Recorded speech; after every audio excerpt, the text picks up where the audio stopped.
So I'm very pleased to announce that just today I have my final qualification for the Florida State House of Representatives seat, of which I'm an official candidate.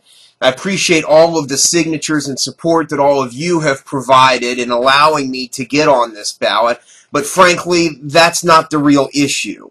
The issue is all of you need to get on the ballot as well. We have an unprecedented opportunity here for consumers and voters all across the state of Florida to get involved in a political process in a very meaningful way by getting your neighbors, your friends, and people you care about, yourself perhaps, on the ballot. It's an extraordinarily easy process. Collect 588 signatures and you're on the ballot to be a state house representative. Collect just over 1,000 signatures and you're on the ballot as a state senator. There's simply no excuse for more consumers and more people at the grassroots level to not get involved and to get on these ballots. Now, I applaud our friend Lisa Epstein over in West Palm Beach. She's petitioning to get on the ballot as her county property recorder.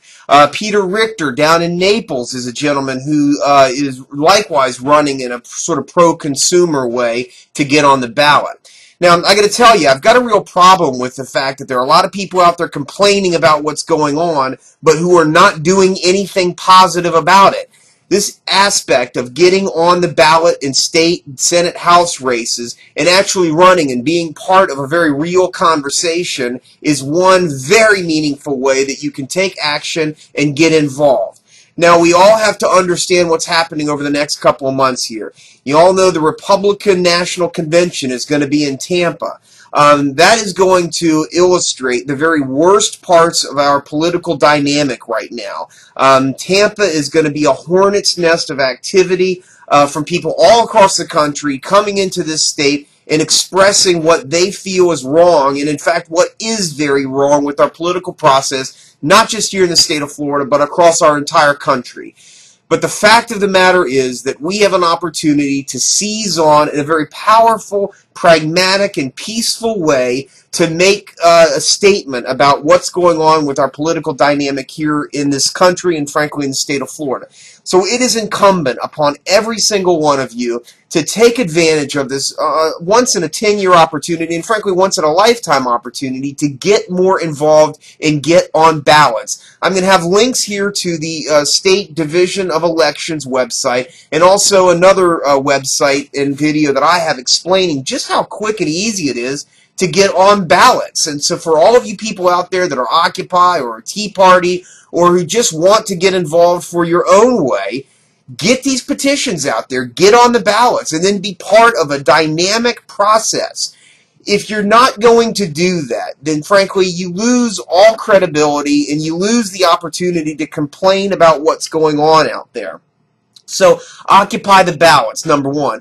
Number two, occupy the courtrooms. I'm pleased to see that there are groups that are getting involved and stepping into our courtrooms. You know, the courtrooms all across this country are open places. They are open forums of discourse and discussion, and these are really the crucibles of our democracy.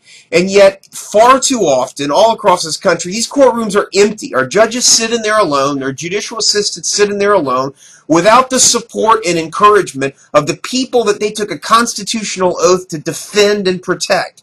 You know, it's right to complain about what's going on in our courtrooms because they are largely the environment of the bankers right now. They have invaded our courtrooms just like a swarm of insects have. But we can do something about that, and that something we can do about that is to get inside those courtrooms as normal people, as everyday citizens. You know, it bugs me the fact that people will sit around and watch television all day long, watch courtrooms on television all day long, but they won't go forth into the real courtrooms and see exactly what's going on. You know, courtrooms are empty right now. We all have to recognize the fact that our state civil judicial system is funded by less than 1% of the entire state's budget.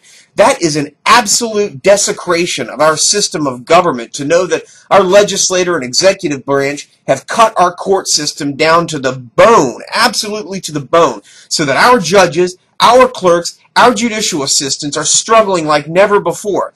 Now, I know that some of you are critical of what's happening in courtrooms, and frankly, justifiably so. But you do not have the right to criticize our courtrooms and our judges if you have not taken the opportunity to go inside courtrooms and participate in the process. I encourage everyone to go inside courtrooms and be respectful of the process and understand what is happening in there. If you are going to go in and occupy courtrooms, you must observe all of the rules of decorum and appropriateness as any attorney might. That means respect for all parties involved. That means respect for the judges especially, respect for the clerks especially, respect for the judicial assistants that are working for the judges and for the court system especially, and respect for the sheriffs that are there to control the courtroom and to keep things in order. Understand something, folks. Those people, those employees that are in those courtrooms are on our side. They are with us in this fight, but we're not doing a very good job of communicating or understanding who our allies are in this battle and in this epic conflict that we are engaged in. One thing is certain, if you go into courtrooms and you are disrespectful and you are disruptive, you are not going to earn any friends, you are not going to do anything to support the larger movement. On the other hand, if you go into courtrooms in a spirit of cooperation, in a spirit of support, in a spirit of understanding for those parties that are involved in those courtrooms, and you get involved in a very helpful way, just think of what you'll do to change the hearts and minds of those people in those courtrooms. I encourage you to go in there, be respectful and supportive of our judges and all their staff that are there.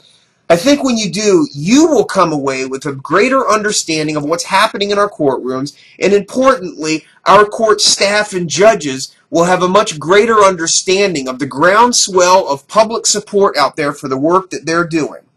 Now, understand this, our courts are desperately underfunded. But our courts are also living in a silence, in an anonymity.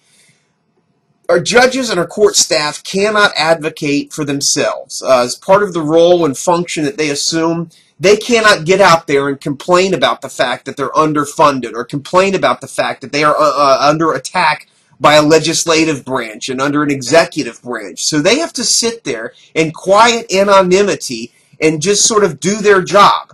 It's the job of attorneys, it's the job of advocates and citizens to get out there, to pull our court system up by its bootstraps and say, we are going to protect and defend you, the defenders of our constitutional rights and our liberties.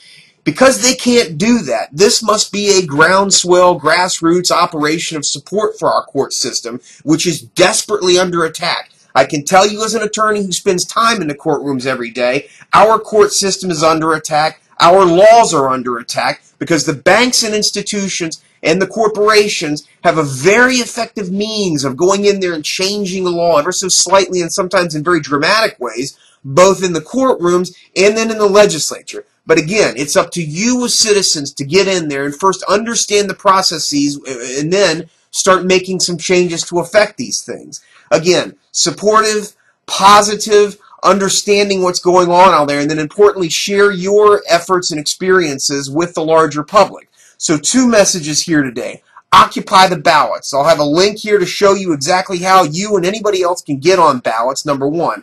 Number 2, occupy the courtrooms. Get in there, support our judges, our court staff, our judicial assistants, and the sheriffs that are in there so that we can affect a larger change at the grassroots level for what's happening in our state and frankly all across our country. It's our country and it's up to you folks to get out there and take it